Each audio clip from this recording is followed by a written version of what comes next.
入れましょう。さあ、石を焼いた。熱いですね。さあ、真っ赤っかです。さあ、これからどうするんでしょうか。火を上げて。はい、あー、真っ赤っかですね、やっぱり。じゃあ、行きましょう。3、2、1。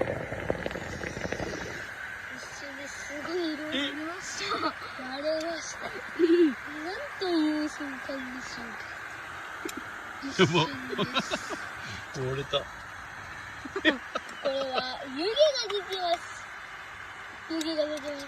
これ触ったらやばいですよね。やばいね、これ。やばい。指入れてみて。うん、これ死んだよ。一瞬だよ。ペッ。一瞬。お風呂ぐらいや。お風呂ぐらい？触ってみ。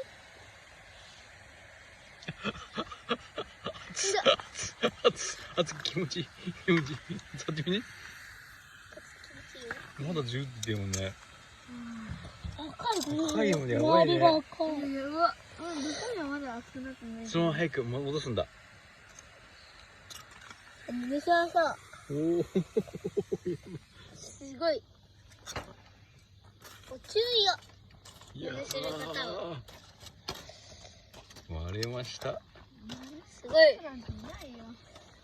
割れんだ。で、そういうところからね。これはやばいですね。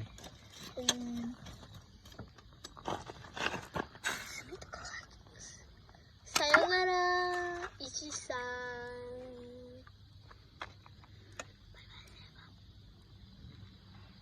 火の力っていうのはすごいですね。